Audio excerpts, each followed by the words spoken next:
ایک تو میری بات بھول جاتی ہے، جو آپ نے مشورہ دیا تھا نا ایک آیت کا، وہ میں دیکھا پڑھ کے تو بالکل ٹھیک ہے، وہی صحیح یاد آ گیا آپ کو؟ ہیں؟ نہیں دوسرا حصہ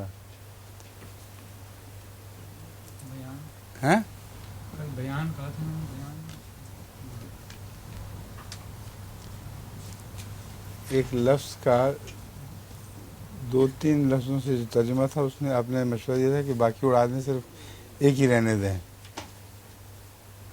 تو میں نے کہا میں دیکھ کے بتاؤں گا. میں نے دیکھا تو وہ ایک ہی رکھنا زیادہ بہتر لگتا ہے. بھول گئے؟ 2-4 دن جو درس ہوئے پیچھے، ان میں سے مجھے دکھانا، مجھے یاد آ جائے گا پھر. اچھا، یہ کل والا مسئلہ آپ شروع کرتے ہیں. اعوذ باللہ من الشیطان الرجیم، بسم اللہ الرحمن الرحیم.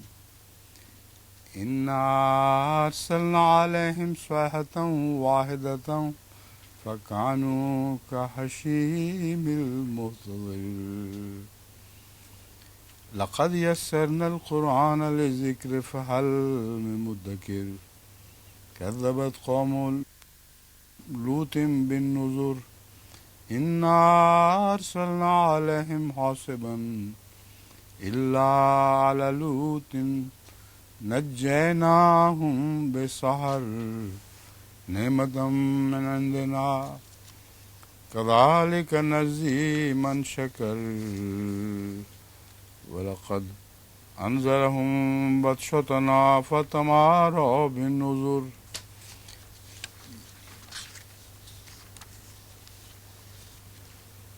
اس حصے کا پہلے تلاوت ہو بھی چکی ہے.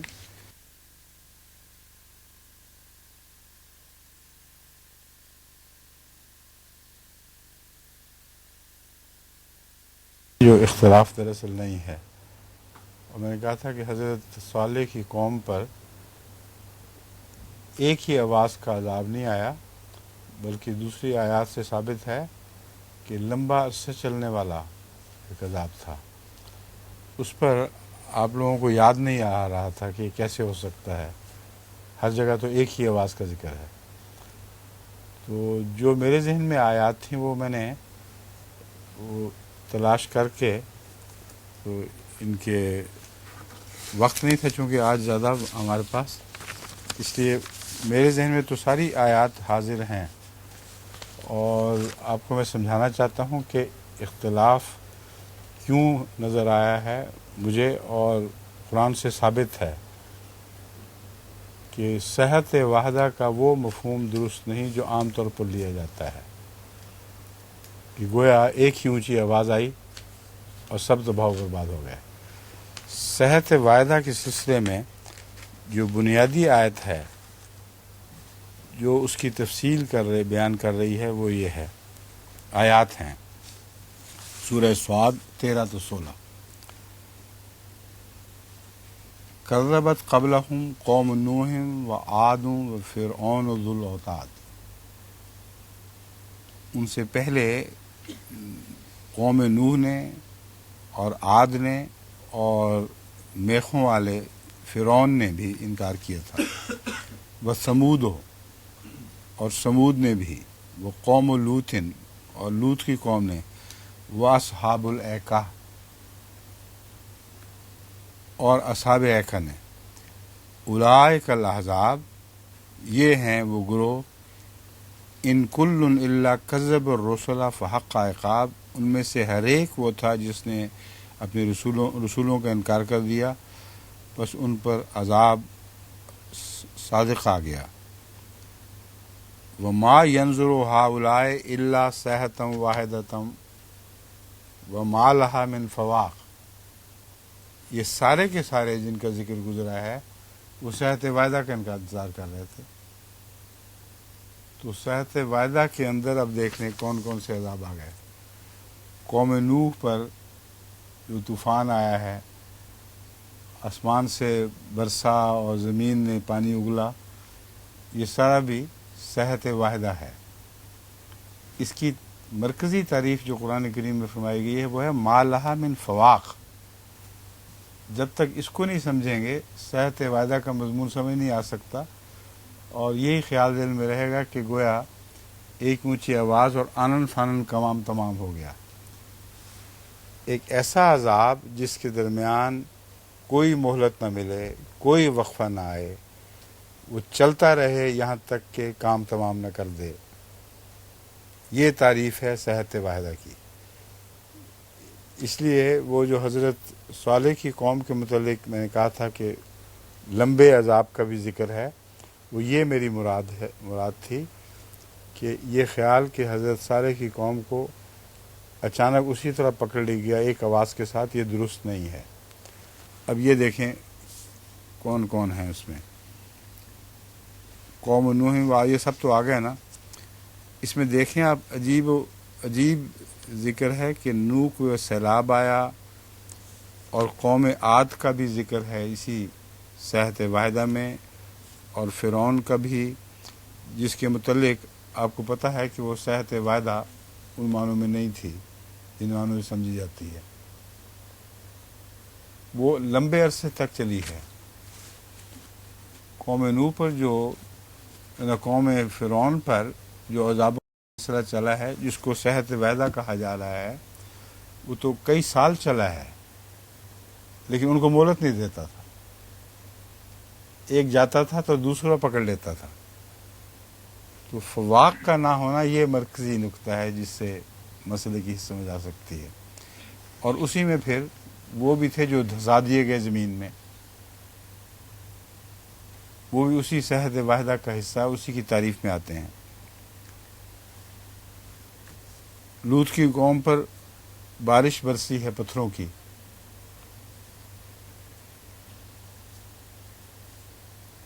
وَمَا يَنظُرُ إِلَّا هَؤُلَاءِ إِلَّا صَيْحَةٌ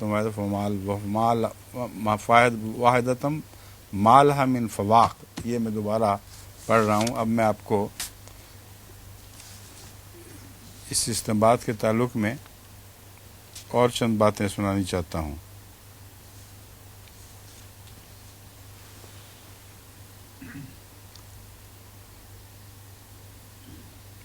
یہ سب نمبر 1 کا جو میں نوٹس لکھے ہوئے تھے وہ ذکر میں کر چکا ہوں. صحت واحدہ کے نتیجے میں ان بستیوں کا بھی قرآن کریم میں ذکر ہے جو زلزلوں سے زمین میں دفنا دی گئیں، اور بڑی بڑی شاہراہوں پر وہ عبرت کا نشان بنا کر مدفون کر دی گئیں.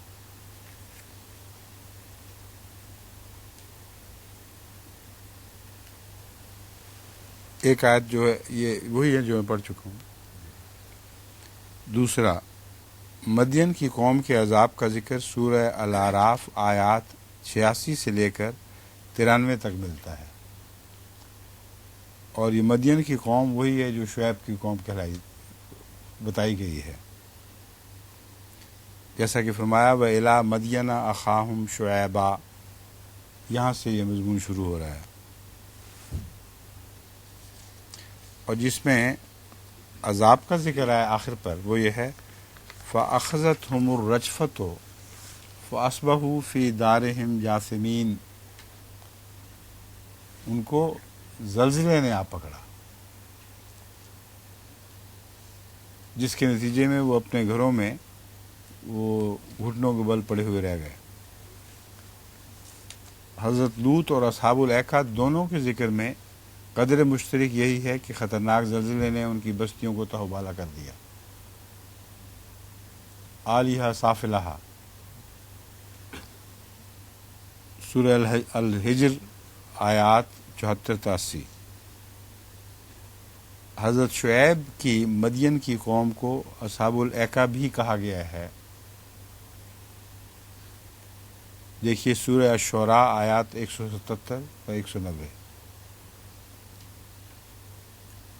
بس اصحاب الایکہ مدین کا ہی ایک حصہ تھے.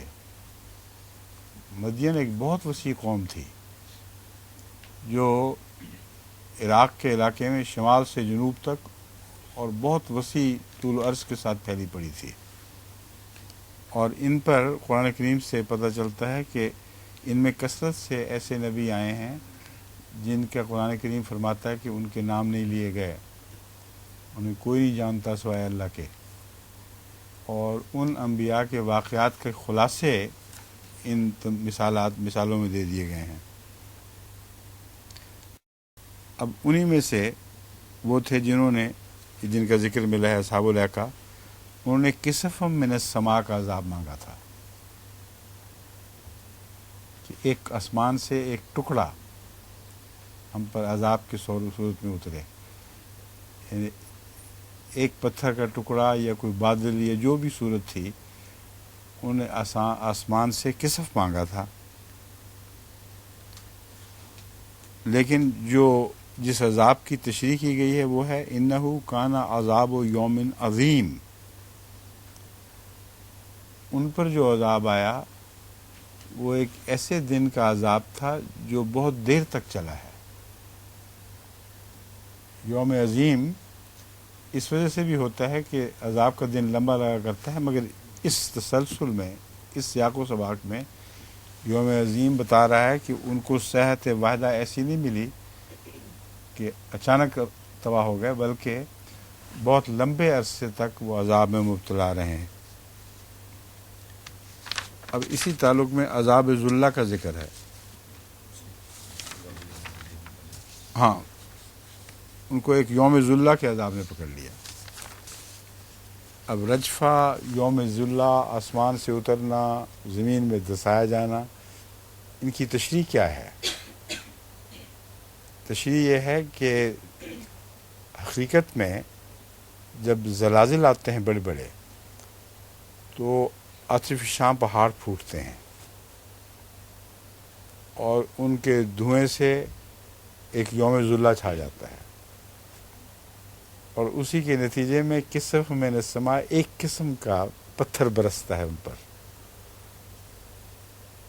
اور وہ پتھروں کا برساؤ جو عاطف شاں پہاڑ کے ٹکڑے اڑ کے لوگوں پر گرتے ہیں وہ بستیوں کو ملیا میٹ کر دیا کرتے ہیں۔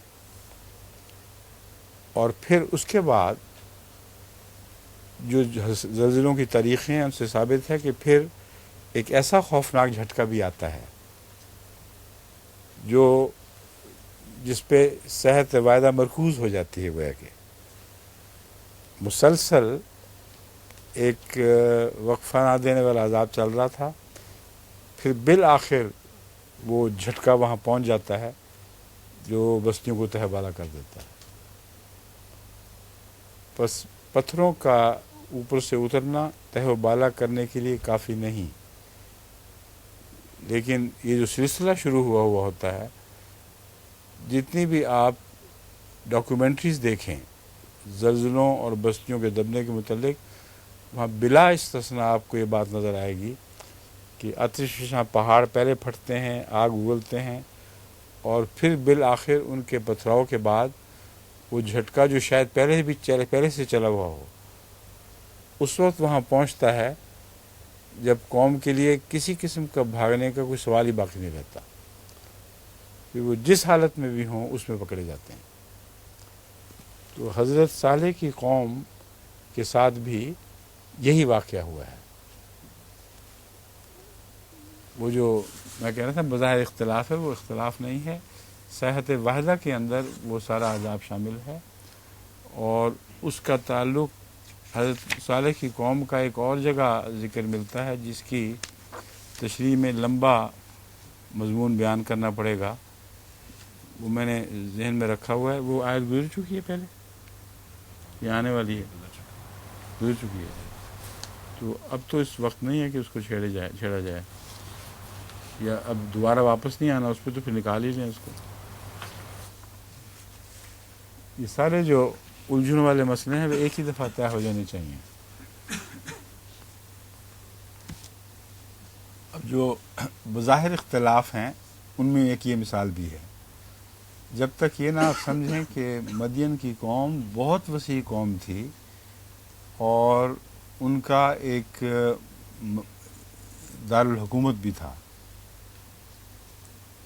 اور حضرت صالح اسی قوم کے ایک حصہ اس سے کچھ دور ہٹ کر ایسی جگہ پر آئے ہیں جو اس کے علاوہ جن کی قوم پر عذاب اس کے علاوہ اور قسم کا آیا ہے جتنا مدین کے مرکز پر یعنی دارالحکومت پر آیا ہے. دونوں کا نقشہ ہی مختلف ہے بالکل. اور اس ضمن میں ابھی میں آپ کو پڑھ کے سناؤں گا. میں نے اس تمام تفاسیر تمام غرائب القرآن وغیرہ کا مطالعہ کیا، وہ سارے یہاں آ کے خاموش ہو جاتے ہیں، اس چیز کو اٹھاتے ہی نہیں. اس لیے کہ ایمان ہے کہ قرآن میں تضاد نہیں ہو سکتا، مگر سمجھ نہیں آئی کہ اس کا حل کیا ہے.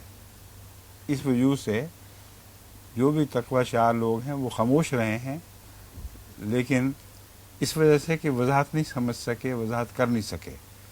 تو چونکہ اب یہ آیت پہلے گزر چکی ہے، اس لیے مجھے اس مضمون کا خیال بعد میں آیا. میں اب آپ کے سامنے کھول دیتا ہوں اس کو.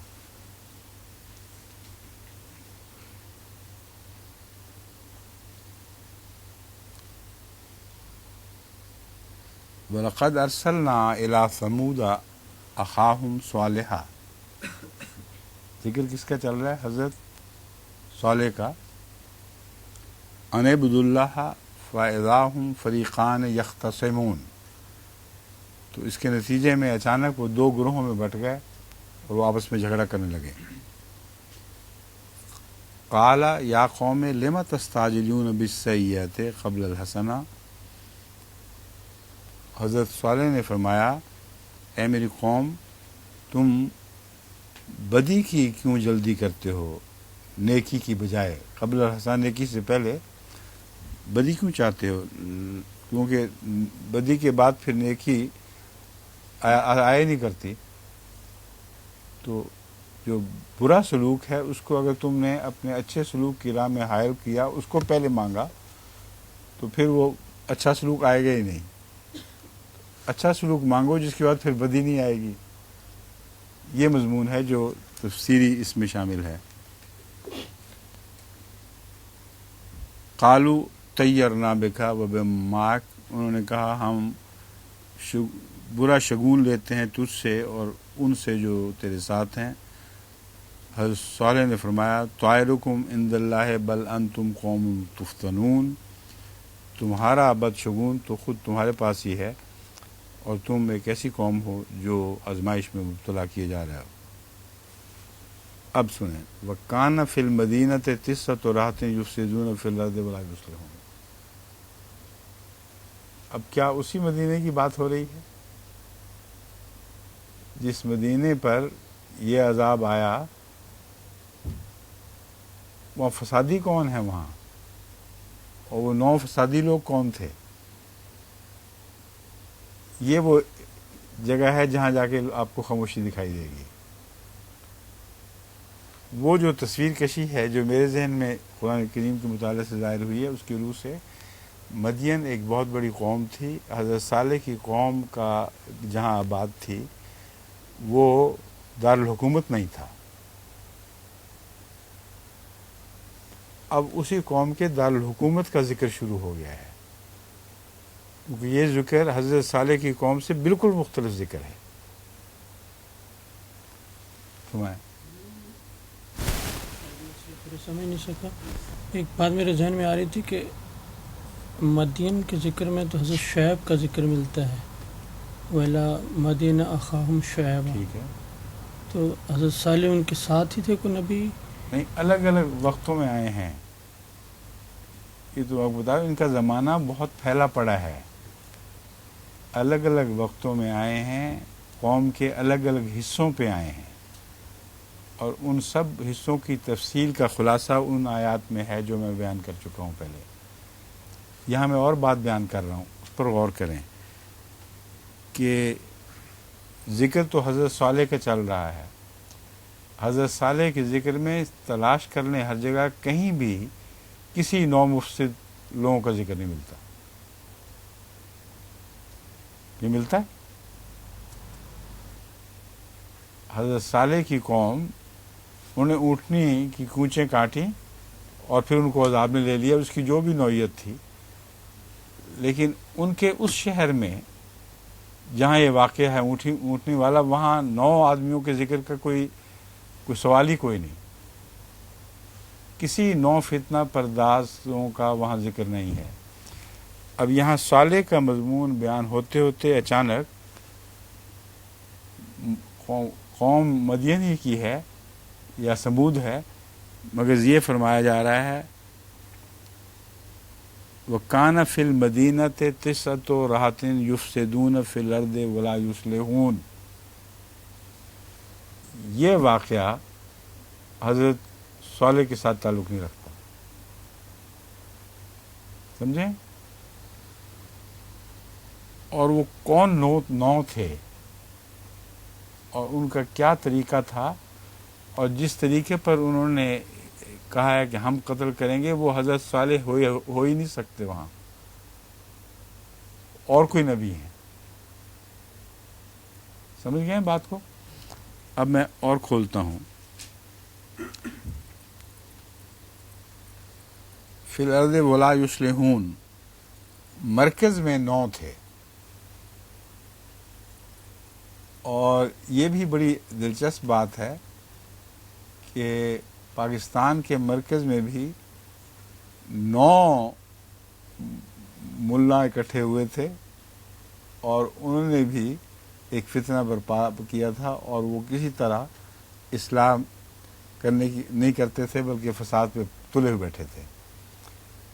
تو یہ اشارے جو ہیں، یہ قرآن کریم اس طرح کرتا چلا جاتا ہے کہ ماضی کے واقعات جو مستقبل میں دہرائے جانے والے ہیں اس کی طرف اشارہ ہو جاتا ہے. بین ہی اس طرح دہرائے جائیں یا نہ، یہ الگ مسئلہ ہے، لیکن اشارہ ضرور ان کی طرف پایا جاتا ہے.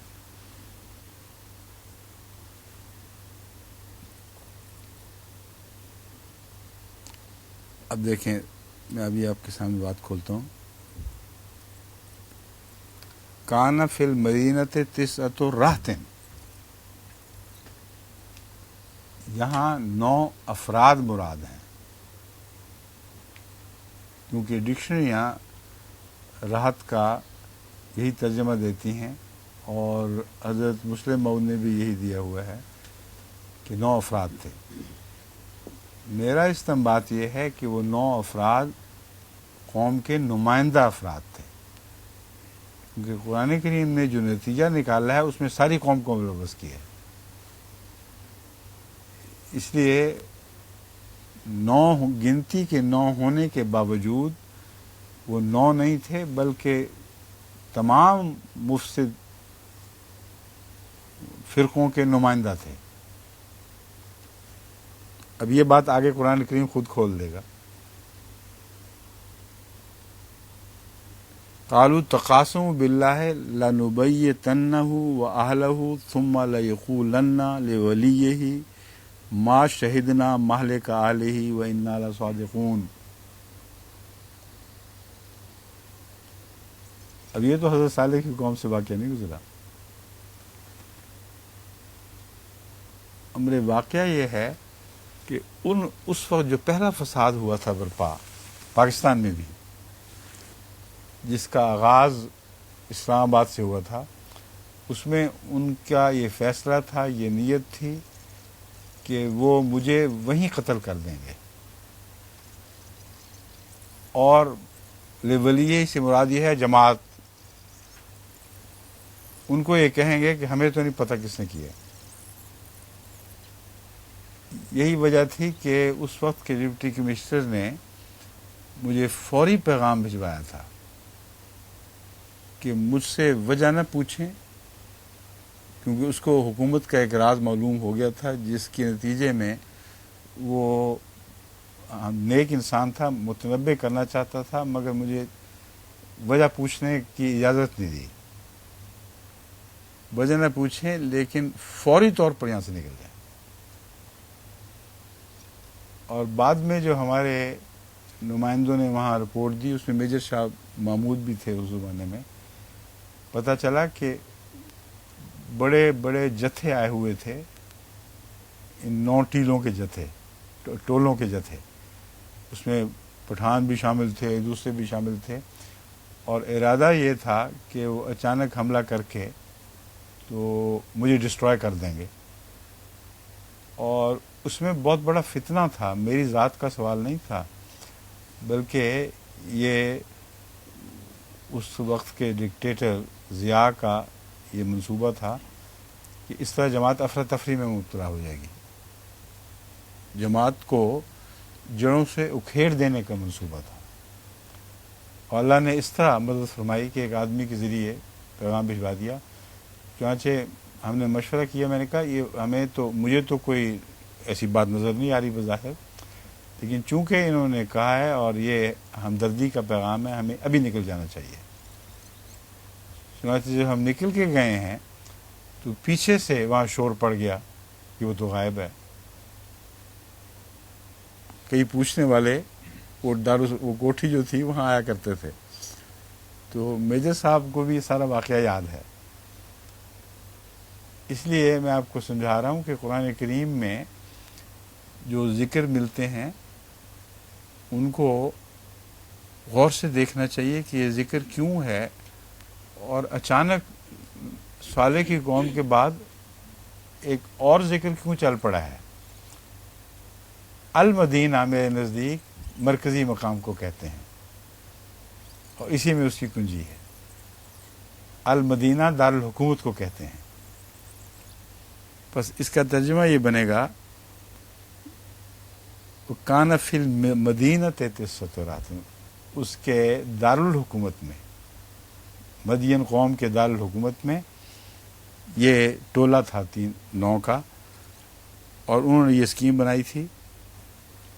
وَمَكَرُوا مَكْرًا وَمَكَرْنَا مَكْرًا، ایک ان کی تدبیر تھی، ایک اللہ کی تدبیر تھی، اور ان کی تدبیر کو خدا کی تدبیر نے الٹا کے رکھ دیا، کچھ پیش نہیں گئی. فانظر کیف کان عاقبۃ مکرہم، بس یہ بھی تو غور کر کہ ان کے مکر کا انجام کیا ہوا.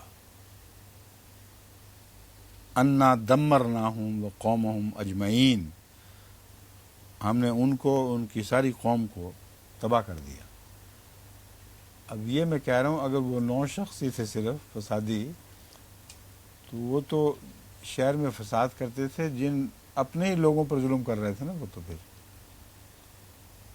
اسی شہر کے بسنے والوں پر اگر وہ ظلم کرتے ہیں، فساد کرتے ہیں، تو صرف شہر میں وہ لوٹ مار کر رہے ہیں، وہ ان کو ذمہ دار قرار دینا چاہیے تھا. ساری قوم کو کیوں برباد کیا؟ یہ استنباط ہے کہ وہ قوم کے نمائندہ تھے، بلکہ ساری قوم ان کے پیچھے تھی. احمدیت کی مخالفت میں یہ قطعی حقیقت ہے کہ ساری قوم ان ملوں کے پیچھے ہوتی ہے. اور معاملات میں بٹ کے الگ ہو جائیں، مگر اس فتنے اور شرارت میں پوری قوم پیچھے ہو جایا کرتی ہے. اب دمرنا کے تعلق میں جو میں پریشان ہوتا ہوں یا سمجھتا ہوں کہ اس کا ایک معنی یہ بھی کیا جا سکتا ہے کہ اس وقت جو ان کی حالت ہے وہ دمرنا والی ہے. اس قدر پھٹے پڑے ہیں آپس میں، اس قدر ظلم ہو رہے ہیں، بستی بستی، شہر شہر، قریہ قریہ. اخبار کسی دن کا اٹھا لیں، اس قدر طبیعت منغص ہوتی ہے دیکھ کر. قتل و غارت، بے حیائی، بچوں کو اغوا، بچوں کو زبردستی لیور میں ڈالنا، یہ ساری مسلمانی کی علامتیں ہیں. ان میں ایک بھی نہیں ہے جو ملا کے نزدیک خدا تعالیٰ کی عقوبت کے لائق ہے. کہ جو مرضی کرو، صرف نبوت کا انکار کر دو، بس سب خیر ہی خیر ہے. پھر اللہ تمہیں پوچھے گا بھی نہیں کہ تم کیا کرتے رہے ہو. یہ فساد ہے اصل میں. جس فساد کا ذکر ہے وہ یہ، انہوں نے فساد برپا کیا ہوا تھا ساری دھرتی پر. ہر خبیث بات کا حکم دیتے تھے، ہر اچھی بات سے روکتے تھے، اور سمجھتے تھے کہ ہم اصلاح کر رہے ہیں اور ہمیں پوچھا نہیں جائے گا.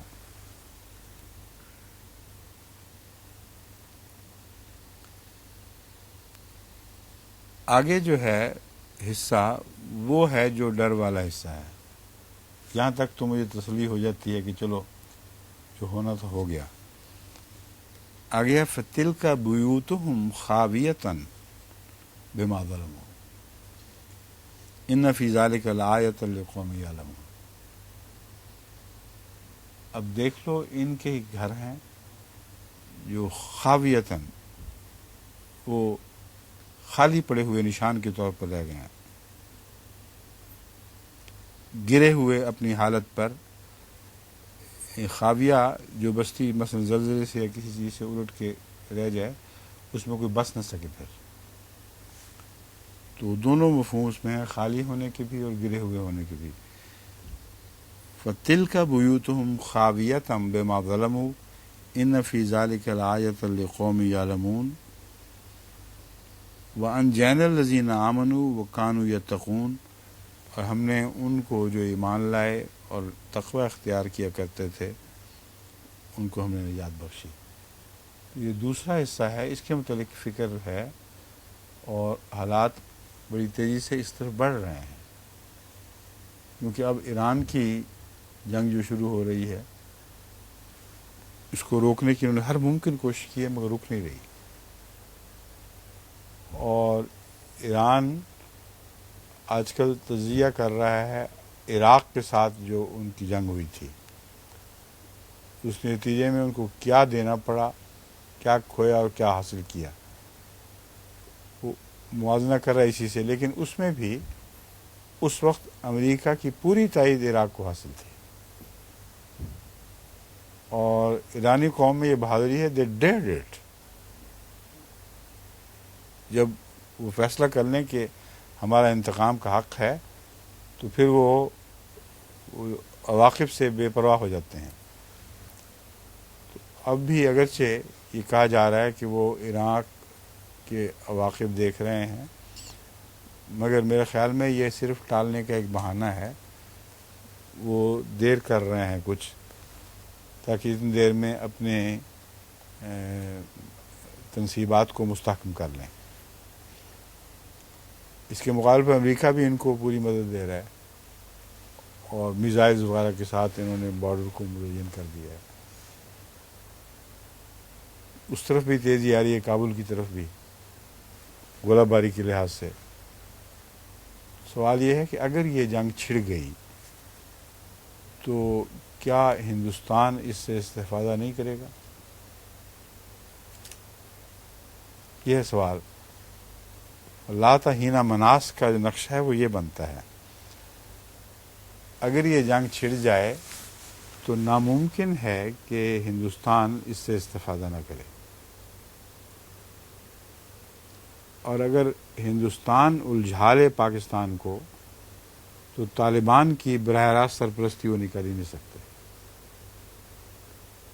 پھر وہ جو مسلمان ریاستیں ہیں وہ کھل کے مسعود کی اور دوسری وہ کھل کر حملہ کر کے تو طالبان کو ہر طرف سے گھیر سکتے ہیں، اور ان پر بھی وہی حاسبہ آنی چاہیے ان کے حالات کے نتیجے میں، اور لگتا ہے وہی آگے آئے گی.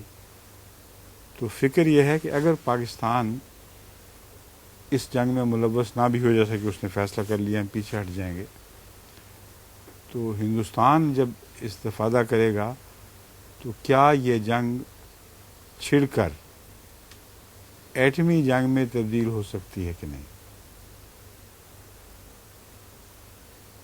اگر ایٹمی جنگ میں تبدیل ہو جائے تو پھر بہت سی بستیاں ہیں جو خاویہ ہو جائیں گی، بہت سے شہر ہیں جو خاویہ ہو جائیں گے. لیکن اس صورت میں پھر احمدیوں کے بچنے کی جو پیش گوئی ہے اس میں گزشتہ کے حوالے سے،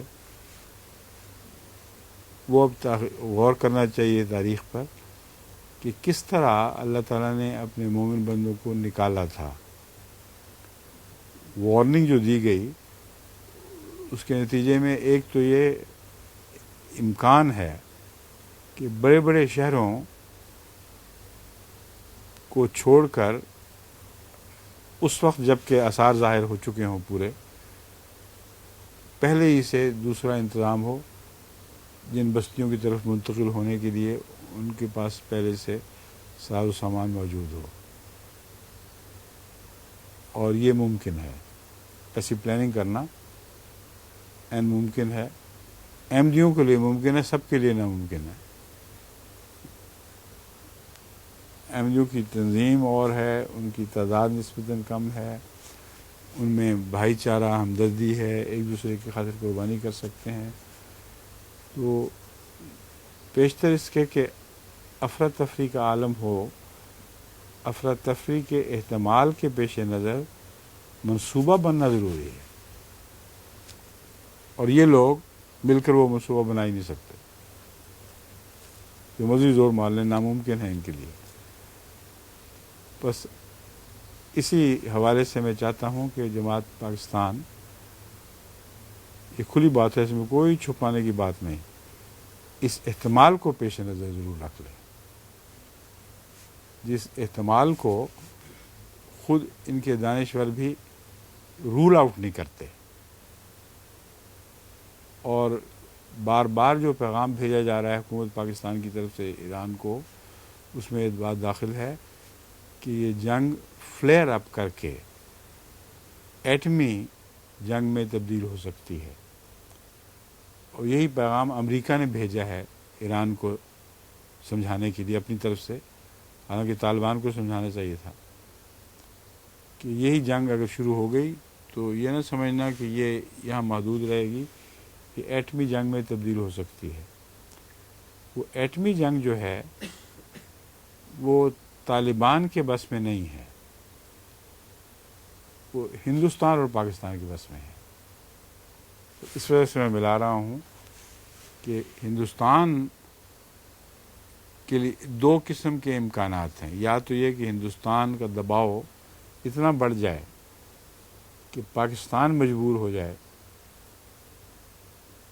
ایٹمی جنگ پر، اس خیال سے کہ ان کے زیادہ بڑے بڑے شہر برباد ہو جائیں گے، اس کی نشانہ ان کا کر لیا گیا ہو۔ لیکن دوسرا امکان یہ ہے کہ پاکستانی فوج زیادہ جرأت اور بے باک بہادری کا مظاہرہ کرے اور ہندوستان پر دباؤ بڑھ جائے، اور ہندوستان کے پاس جو کشمیر رہ گیا وہ بھی خالی کرنا پڑے۔ اگر یہ ہوا تو پھر ہندوستان بالکل تردد نہیں کرے گا کہ پاکستان کے اوپر ایٹمی حملہ کر دے، اس کے متعلق وہ پہلے اشارہ کر چکے ہیں۔